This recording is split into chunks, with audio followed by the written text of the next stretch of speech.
Hello, guys. Welcome to our show. Good people, welcome. Bad people, welcome. Anyone who wanna learn about how to make profit in your business, welcome. Especially today, we are going to cover topics how intersect business profitability with environmental and social good. It's very important today to think about nature, about environment. That if I remember correctly, Donald Trump didn't like it. But today we are going to cover another side of the story, how you can do it, how you can increase your profit revenue by taking care about something that it's important for everyone. I'm so excited to discuss this topic with Shel Horowitz. How are you? Very well, let me try that again. Very well, Anatoly. How Yeah. about you? Yeah, I'm looking forward to learn more. I'm doing great. I usually wake up in the morning to set up positive mindset directly, to my mind. That's why I always have this positive mood. And if I have no this positive mood, yeah, then I can cheat my mind. Everything is fine. So I need to go ahead, especially now today. I have business in Ukraine. It's hard. It's a really hard time there, tough time, but yeah, what we can do, I keep helping, donating them, and I think Ukraine will win this war, and yeah, it will help Yeah, all the world. that So positive mindset is so important. It actually helped me yeah. scale a mountain several years ago. Believing Hmm. that we could was the most important part in actually succeeding. Nice, nice, love it, love it. So before we start, just tell more about yourself, experience, background, and anything that can help our listeners to learn more about you. Okay, I started really young on two sides of my life. One was as a marketer from age 15 or thereabouts, and the other was as an activist from age 12. So I've been doing both of these things. I'm now 66 and a half. So I've been doing these things for more than 50 years. And it's really quite nice that in the last 20 years or 25 years, I've figured out how to kind of braid them together into something that looks more coherent from the outside. It's always looked coherent from the inside, but it looked pretty random, I think, to somebody looking at it from afar. So I have worked a lot on environmental and social causes for many, many years. And I bring my skills as a marketer to that. And that is something that I developed originally to help those causes come about. So it's all very intertwined and interrelated. And I guess after saving that mountain that I mentioned, the big change for me was thinking, okay, I just brought everything that I knew about marketing into an activist campaign. What can I take from the activist world into the business world? And that's when I really started looking at how doing the right thing in business can actually be a profit and success strategy. Four of my 10 books are actually on this. And everywhere I look, you talked about the positive mindset. I find it everywhere. I read a lot of different publications and webzines and e-zines, and they're full of articles about this person has invented a hydro plant the size of a frisbee that doesn't need you to build a dam, and this person has figured out how to do a net zero house in the Colorado Rockies where the main industry is skiing and it's cold that doesn't need a furnace. And so on and on and on. Everywhere I look, there's just wonderful things happening in the world that most of us don't hear about. Nice, nice. You know, what I usually see, not only me, I think everyone can see it when businesses think more about revenue. That's okay, because how business can survive to compete with other companies without growing revenue. But you intersect with environment, social good. And Can you tell how any company business can get benefits by doing this and grow their businesses, don't stop, grow and go ahead?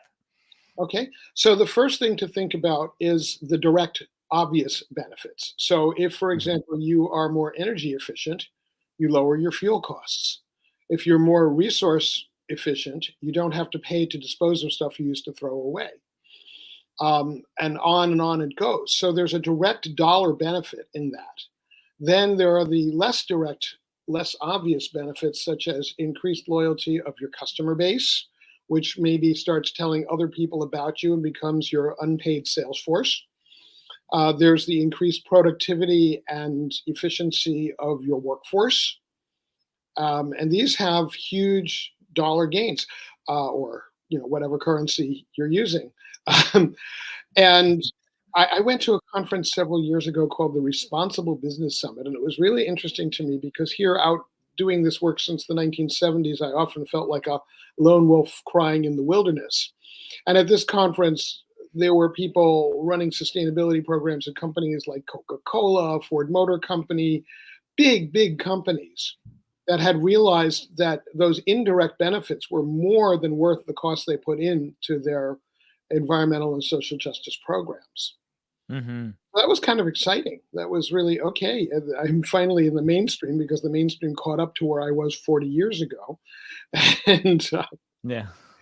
Yeah. that's exciting. So now they need to take the next step, that it's not just about going green, but really about creating a socially just world where resources are allocated as needed and not necessarily as grabbed by people who have more power. And there's a lot of really good stuff happening, even in that corporate sector, which was definitely seen in the 1970s and 80s as not our friends. Yeah, nice. Love it, love it. Yeah.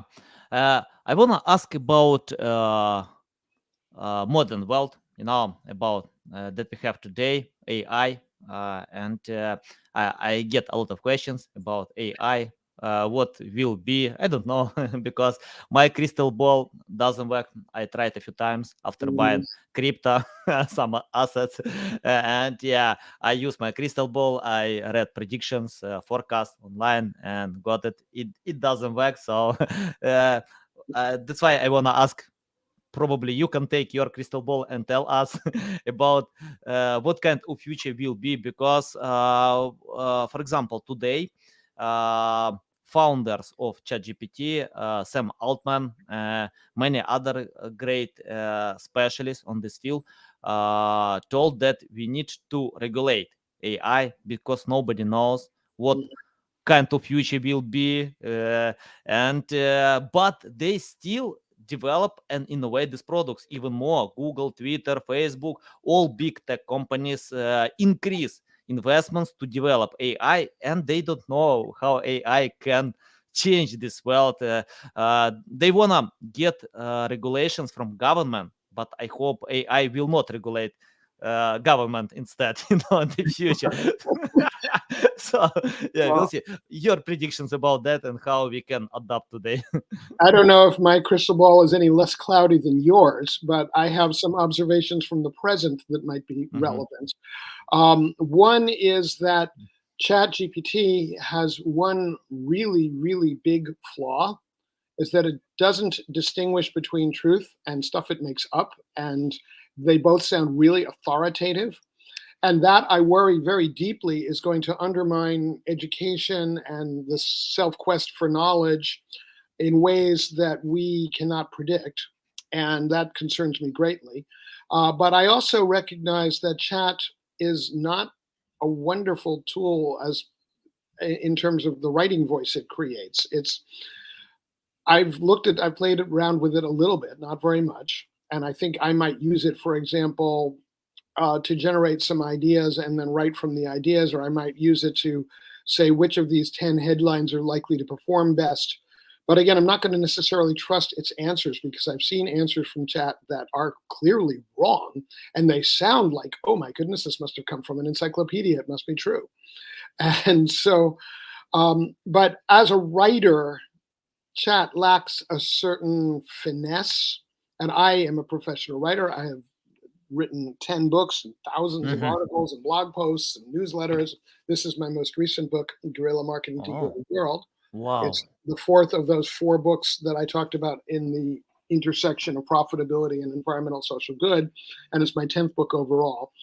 And, when I look at the kind of writing that the chatbot does, I see that humans are still able to write better. I don't know if that'll be true in 2 years, 5 years, 10 years. But right now, the writing, it's almost like you got it from a term paper mill. I don't know if people in Europe know that expression. It's a business that sells college papers to people who can't be bothered to write themselves and don't mind the ethical problems of buying someone else's work and passing it off as your own. I would never do that. And in fact, I started my business more than 40 years ago as a typing service, and I Mhm. refused to type Yeah. things that looked like they were plagiarized. Mhm. Yeah. Gotcha, gotcha. Yeah, I love reading books. I think books are the best format for me because authors usually spend like 6 months to write a single book. I know an author, Lloyd Richards. He wrote a book 14 years. 14 yeah, years to write a single book. It's interesting about this book that after publishing this book, he couldn't sell this book for 11 years. So yeah, he spent some marketing sales budget, but nothing couldn't help to sell this book. Then his daughter posted content on TikTok from account with 0 followers. This video became viral and plus 50 million people watched this video. And today this book is bestseller on Amazon. So one single video beats a lot of marketing and sales channels. Of course, I watched this video, because I want to know how to get 50 million views. And what I found, that was creative. So creative, it's not like many other marketing campaigns, sales, generic, but this video creative. And it provokes curiosity to read this book. And I want to ask you about benefits about your book, Guerrilla Marketing, because a few times someone recommended me this book. Yeah, I got these recommendations from other specialists on LinkedIn. But I want to ask you about benefits that I and my audience can get by reading this book. What kind of benefits we can get? Because I have a huge list of books that I must read. It's so I don't know where to find time to read a teeny percent of these books because I want to read all of them. But yeah, uh, lack of time only that. So tell benefits of reading your book because I'm going to put on my list, and yeah, sure. my audience will do. First, let me correct the title. It's Guerrilla Marketing to Heal the World. There are about a Okay, okay. hundred or Mm-hmm. more than 100 guerrilla marketing books. This was a series started by my late co-author, J. Conrad Levinson, who is a marketing legend. Mm-hmm. And I wrote the two books on environmental and social change as guerrilla marketing applies to them. So the original guerrilla marketing book came out all the way back in 1984, which was actually the year that my first marketing book came out. But um, this book is really kind of a roadmap for how a company, whether it's a solopreneur like me or a huge corporation with hundreds of thousands of employees around the world, can take steps to go about making the world better through their products and services in ways that also help their bottom line. So that's the Mm-hmm. one sentence elevator statement for the book. And I've got so many examples in here of just amazing thinkers, people. There's a whole series toward the back of the book of profiles of some of the real geniuses of our time, such as Janine Benyus, who pretty much invented the field of biomimicry, where you look to nature to see how nature has solved your engineering problems. So if you want to know how to build a better bridge, study spiders. If you want to know how to deal with really, really rapid total reversal climate change situations, look at how India, the plants and animals in the monsoon areas of India, have learned to cope with 1 month of flooding and 11 months of drought. There are lessons for us in all of these examples. And there are also many, many pieces about specific businesses and what they've done. For example, my favorite coffee entrepreneur is a man named Dean Sycon. His company is deansbeans.com.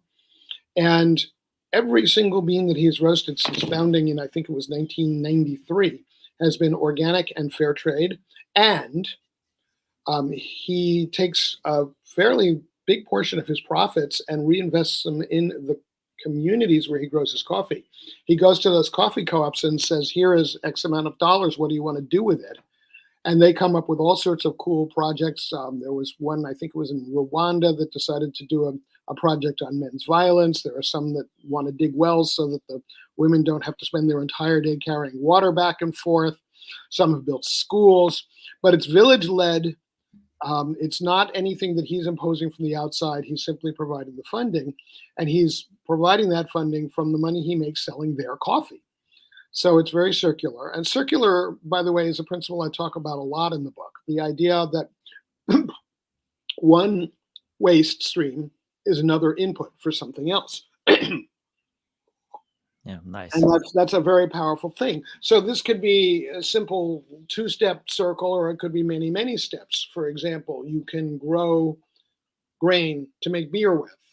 And then the spent grain, after it's gone through the brewery, is a great place to grow mushrooms. And then the mushroom waste can feed a tilapia crop. And then the fish waste can feed greens. And it just keeps going around and around and around. And it might be better to think about the spiral rather than the circle, because as you go around, you're climbing higher, you're getting better. Everything's working more in harmony with each other. It's really exciting stuff. So I've put together this highly readable book, and with, as I said, examples from companies of every size of how you can do the easy stuff. Look for those low-hanging fruits that can really make a huge difference. And sometimes, I wrote a column recently about the difference between Kaizen and Great Leaps. So Kaizen is a Japanese term meaning small, continuous improvements. So as an example, I am actually wearing, as we do this interview, a pair of zip-off pants. They can be either long pants or shorts. And this is, I had a couple of pairs before, and it always used to frustrate me that I could never figure out which leg of the pant extenders went on which side. And then this pair actually, on one side, on the left, they painted the end of the zipper on both the pant side and the leg side. They painted it bright red. That's Kaizen. I am now gaining, every time I put on these pants, I'm gaining maybe 5 minutes if I was going to put it on the wrong leg. Really simple stuff to do that. On the other hand, you have the idea, that house I mentioned before in the Colorado Rockies, the person who designed that house is one of the people I profile in the book, Amory Lovins. And he built that house in such a way that the improvements, the energy stuff that he did that enabled him to be basically net zero in 1984 were paid for by the elimination of systems that were not necessary in a house like that, like a furnace. So if you don't need $8,000 for a furnace, and you can put that into extra insulation or bigger windows in the solar sides of your house, your cost to build the extra energy features is close to zero, and your payback is really quick. So if you can get an ROI of, let's just say, the Empire State Building is a great example. Everybody knows this building. It was built in the early 1930s when oil was almost free. I think it was 29 cents a barrel, not a gallon, if I remember right. Yeah. Basically no cost. So, of course, energy efficiency was not a factor in that building's construction. But, I guess it's probably about 15 years ago now, they did what's called a deep energy retrofit. They replaced all the windows, and they milled them on site. They took one floor of the building and made it a window factory, so there was no transportation cost of fuel or anything else to bring that stuff in. It was already there. And they replaced the heating controls, and they insulated. And, oh my goodness, Anatoly, they got a 33% annual ROI. They paid it back in under 4 years. And then from then on, it's saving them millions of dollars every year in fuel costs. So the benefits keep going. By now, they're probably ready to replace some of it, but still, out of the savings that they can do, they can easily manage that. Nice. Yeah, awesome. Yeah, love it, love it. Yeah, I'm going to read your book. Guys, I recommend to anyone. You can find the link to this book in the description to this podcast. Yeah, valuable, valuable. Shel, I want to ask about another aspect of doing marketing. It's not about marketing, more about PR. For example, if companies can make good for environment, for social good, they can earn this PR positive reputation, and that can help to sell products as well. So can you tell how to tell the world that we did something to change our approaches. That yeah, of course, it can help to save our money, but we help this well. So I think that's good, to inform that you did it because others can do, and it can help to increase positive reputation and show a great example for others, to do the same. So, can you tell how to provide PR about that? Sure. I'll start by talking about a company that had to figure that out, and it was Markel, a major manufacturer of household paper products in the Northeast United States, a regional brand. Mhm. They sell toilet paper, napkins, paper towels, that sort of thing. Well, you want to guess what year they switched to recycled paper? No, yeah, of course. What year do you think they might have done that? uh, Probably, I don't know. New gadgets. I They don't know. I have. were early in the game. I'll give you that hint. So I mean, like they use this equipment. Uh, I don't know. I can't Well, the recall. answer is 1950 when I was -6. Uh-huh. And, they forgot to tell anybody for like 40 years. Uh-huh. And when they finally, 50 years, they finally started Mhm. telling in the early aughts, like around 2007, 2008, they got a new CEO who's like, oh, this is a huge marketing asset. Let's tell the world that we've been Mhm. recycled before half our customers were born. And Uh-huh. wow, they were in bankruptcy. And then after they started publicizing this and putting it on their packaging and putting it in their marketing, they became the number one recycled brand in the country. And they're a regional brand. They didn't even have national Phew. reach. But they were just that one thing that of telling the world Yeah. we've been using recycled paper before you all ever heard of it.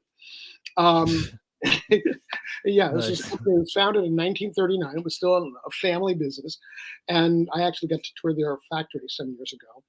And wow, I mean, so how a business owner can, first of all, the press is your ally here because when you have a good feel good story like that, the press wants Yeah. to cover you and loves to write feature articles. So that's one thing, and that costs nothing other than if you hire a publicist or somebody like me to write your press releases. I'm not a publicist, but I Mhm. write really good press releases, by the way. Uh-huh. I call them story behind the story press releases. They're not the traditional, but they get people interested and hooked. I had one person said to me, "These aren't press releases; they're too interesting." So yeah, so that's one aspect. The other is your packaging. I've just written actually 2 columns in a row in my newsletter, which you can see at thecleanandgreenclub.com. I've just done 2 articles on packaging in the last 2 months. One about the outside of your packaging and the other on the inside of your packaging, how these things can tell your brand story and make converts on the shelf and then retain customers after they've opened the package. So Yeah. those are a couple of ways. Interviews. I mean, here I am. You are asking me questions, and I'm telling you about my book and telling you that I write publicity materials for companies and develop marketing strategy. So anybody can do that. Any CEO or marketing coordinator of any company should be doing interviews as much as possible. Um, then, of course, there's the whole social media world. Great place to Mhm. brag on what you're doing and also to highlight your suppliers, your customers. Twitter, is wonderful for that because you can write a very short squib that takes almost no time and stick a link in there. And then they can read about the accomplishments that your customer is doing with your product, as opposed to you saying, "Oh, look at us, we're great. We're selling toilet paper with recycled paper." You can say, "Oh, the highway department that operates the rest areas in California is saving 5 million trees a year by using our product." And here's a link to the manager of that work talking about what that means to the state of California. So you can go on and on and on like that. Mhm. Yeah, love it, love it. So I want to ask you about press releases. We have a lot of generic press releases. Journalists hate them, Mhm. especially today when we have ChatGPT. You can ask ChatGPT, please write press release. You can get it for a few seconds, and people do it. Marketers do it. I spoke with a few big publications, and they told me they stopped accepting press releases because they need to figure out how to filter out this Uh-huh. AI written press releases. And I know it's hard to write something new, creative in press release because I spent so much time to figure out. And a few days ago, we got mentioned on CNN with our press release. We got mentions on Forbes, many other great resources, but it takes time, to be creative, to bring something new to the table. You mentioned that you can write great press releases. Please, I'm so curious how to do it, how to find ideas and how to, because, for me, it's hard to write press release because you need to be concise, to write short press release. Like Mark Twain said, I have no time to write short letter, and that's why I usually write long letter. So, any tips about that? Sure. Well, as I mentioned before, my style of press release writing is what I call the story behind the story. And my favorite example is one I did actually quite a while ago, really when I was pioneering the concept. I got hired to write a press release for a book release on a book on electronic privacy, really dull stuff. And if you follow most press release guidelines, you will end up with electronic privacy expert releases new book. Well, my headline was, and this, I'll give you some cultural context. In the United States in the 70s, I think it was, there was a big TV public service campaign around child safety. And the headline was, "It's 10 o'clock. Do you know where your children are?" And I changed that to, "It's 10 o'clock. Do you know where your credit history is?" Mhm. And then it went on to say, what would you say if you knew that it was vacationing in data banks of big corporations that are mining the data and not giving you any information about what they're doing?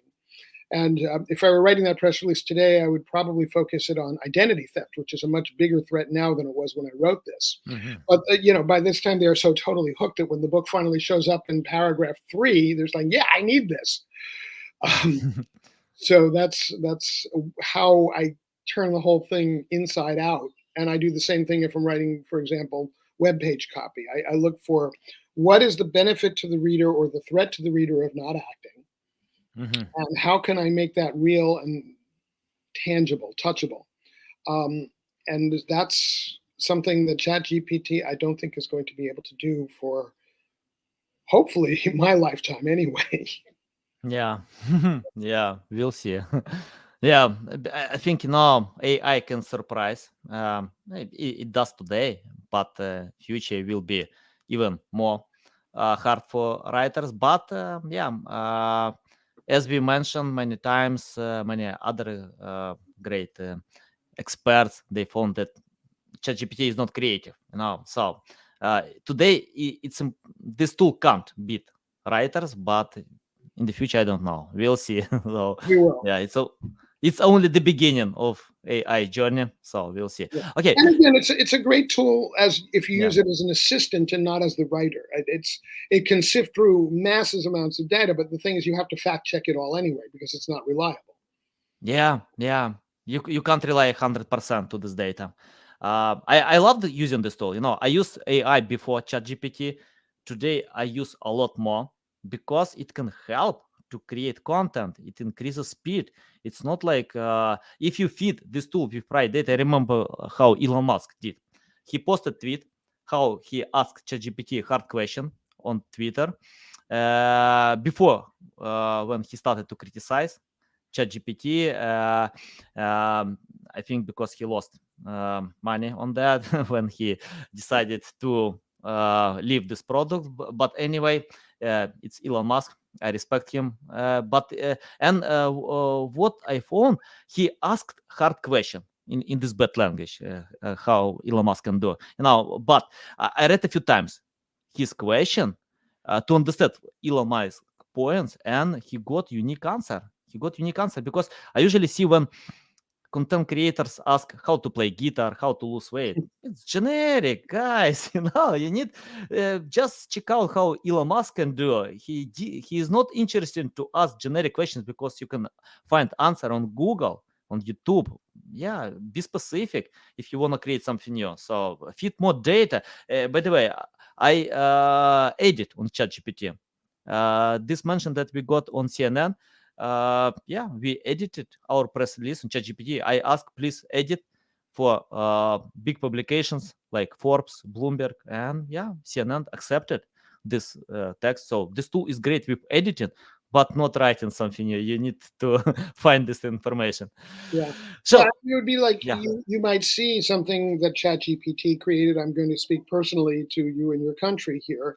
You know, Mhm. because Putin claims he's winning the war, you might see ChatGPT returning a result that says Putin is winning the war because that they Yeah. don't have a filter to know that it's Putin bragging as opposed to actual truth.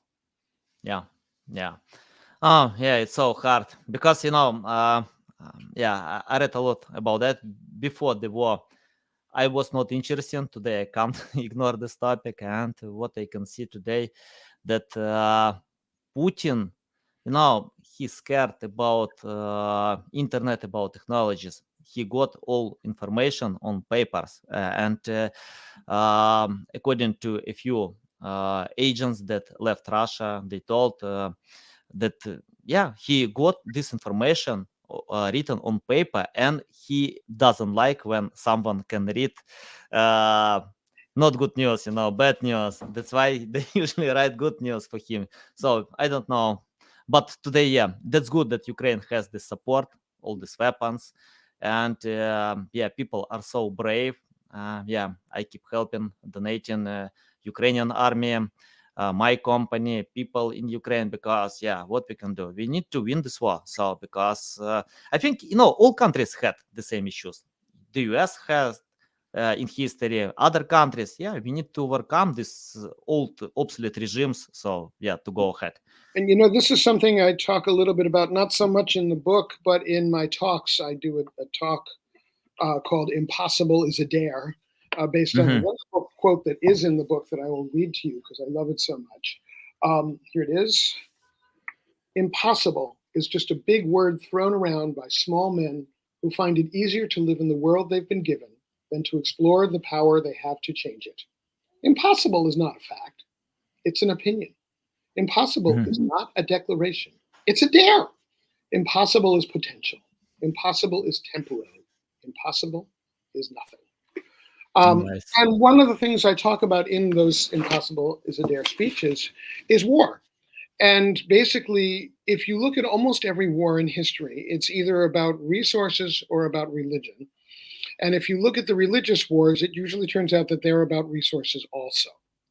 So if Hmm. you understand that, then the work of transforming the business world's use of resources becomes also a way to transform war into peace. Hmm. And that's it has to be a just peace. If people do not have enough to eat, if there's no justice in that, you will never have peace. But you can Yeah. go all the way back to the Old Testament and you see Abraham negotiating with his Arab neighbors over water rights 3,500 years ago. Yeah. So that's where it all starts. And that's when we are able to use far less water and far less oil and far less metal ore to get the same results, then we are peace building. Hmm. When we are able to allocate food in ways that make sense so that nobody's starving, we're building peace. When we are able to house everyone in something that is good enough to live in and not decrepit or infested, we're building peace. So this is Yeah. really important work. It's important in Ukraine and it's important everywhere there's a war, and there's also everywhere there's ever been a war or it's going to be a war, and that's the entire world. Yeah. Yeah. Yeah. I think so. And I just learn more about Putin, and I think Putin has resources. He has all Russia, a lot of land. So, but it's greedy. Yeah, He wants more. He wants more land, and but he has no skills to develop all this land. Okay, you have all land, but how to develop, how to go ahead? He doesn't know how to do it. He can control some land, but he can't develop, and right. it's a And he pity, never will. about that. And Yeah. it gladdened my heart enormously when the Russian invasion first started and the Ukrainians swapped out the street signs. So instead of saying Kiev 90 kilometers, it would say, fuck you, go back to Russia. Yeah. Well, um, For me, it's hard to explain how they are brave. These people can do anything. They can torture you. They can beat you. They can kill anyone. They are so brave because I spoke with many friends in Kherson, many other cities. I have no idea how to go outside on street and explain that we don't want to see you, go away, we don't need your democracy. Because in Ukraine it's interesting, people can say anything. If I don't like Zelensky, I can tell I don't like Zelensky, it's my opinion. It's Mhm. yeah, it's freedom of speech. In Russia, 15 years in prison, Mm. you know anything against Russian propaganda. Yeah, so crazy. Well, Oh, yeah. there's so much interesting research coming out about nonviolence and how effective it is. How, in many ways, it's a better weapon than the traditional military weapons. And there are Mhm. more than 200 varieties of actions that we can take nonviolently with greater and lesser degrees of personal risk and situational. Like here in the US during COVID, all of a sudden, a lot of the protests that used to be big marches in the streets were car caravans with one Yeah. person in each car, which is not very ecological, but it means that you can have 20 people and spread out over several blocks and look like a big demonstration. And all the cars have Yeah. flags and banners and signs and whatnot, and everybody knows they're part of it. Um, it's really very exciting to see the research of people like Erica Chenoweth on how much more effective nonviolent resistance is than armed resistance. Yeah, nice. Love this sharing. I want to ask you about mistakes. Get back to our main topic, about common mistakes. Can you list mistakes that companies still do, trying to intersect environment, social good, and their growth? Yeah, and your tips how to find another way. Okay, well, we already talked about a big one, which is forgetting to tell people what you're doing.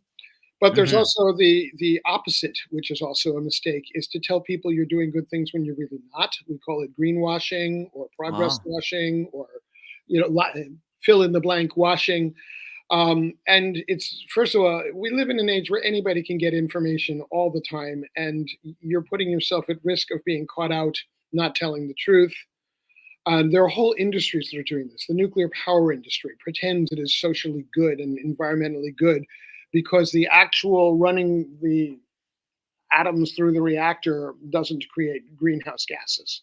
They don't tell you about the mining, the milling, the processing, the transportation, all of which has a huge carbon cost, plus the safety issues which you in the Ukraine are still dealing with after 1986 Chernobyl, and you're dealing with again because of the dam that is putting that other nuclear power plant I can't pronounce at risk. yeah, Um, and Zaporizhia. Yeah, yeah, yeah, so it's a terrible technology, and they pretend to be green.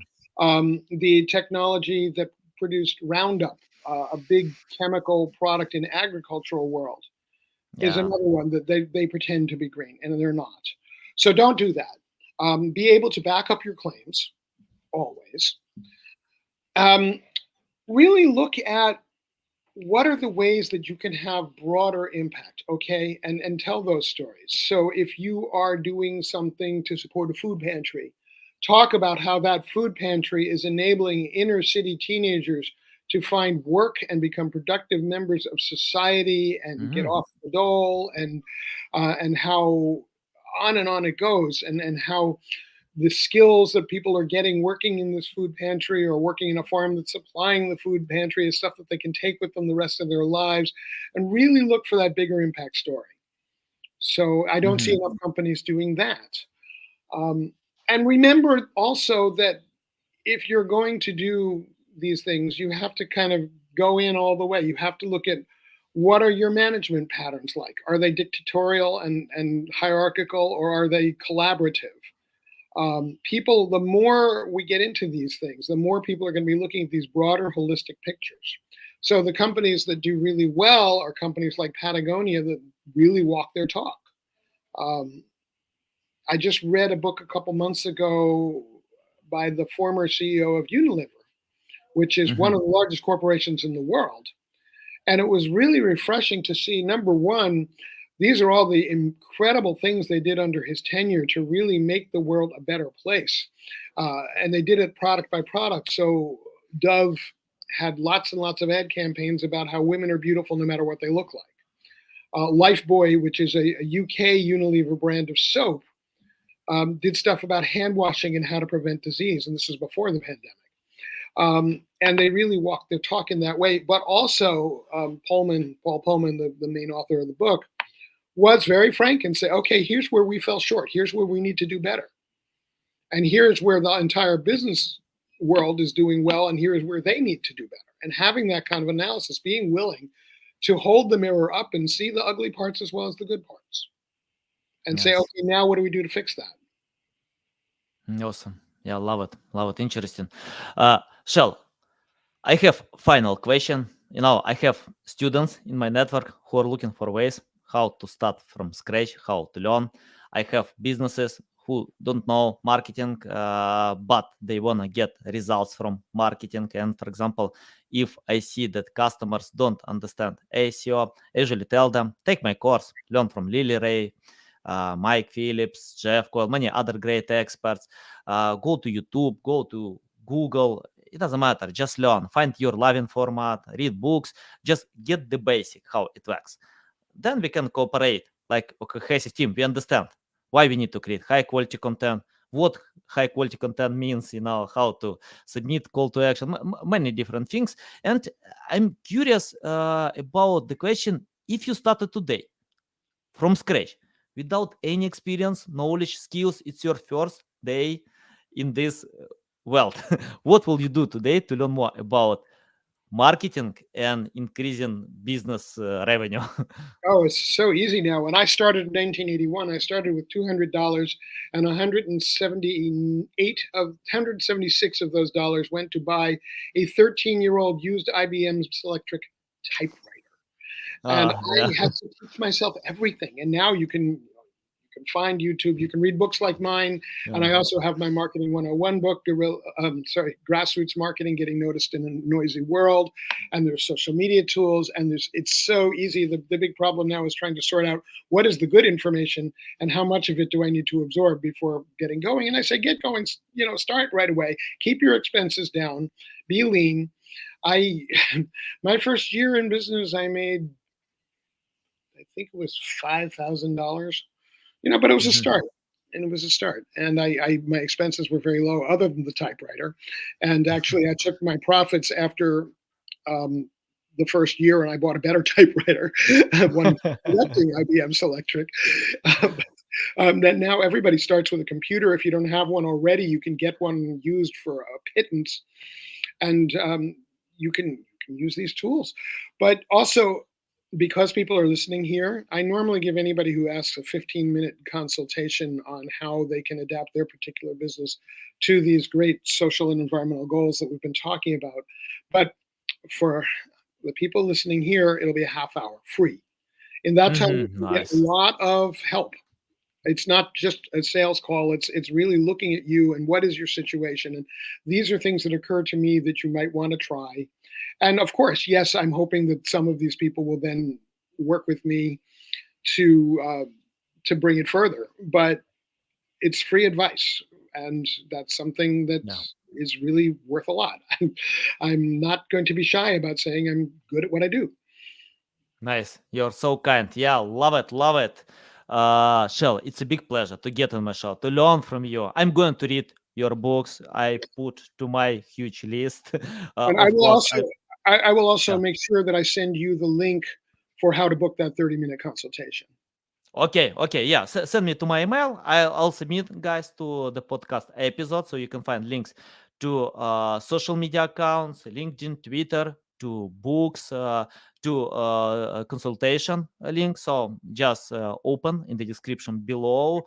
Shell, thanks again. A big pleasure to get on my show. Welcome back anytime. I love all your valuable insights. You let me into an emergency room. I need to spend time to consume all this information and think how to adapt everything that I have. Yeah, and thanks, guys, for listening and watching us. All right, great.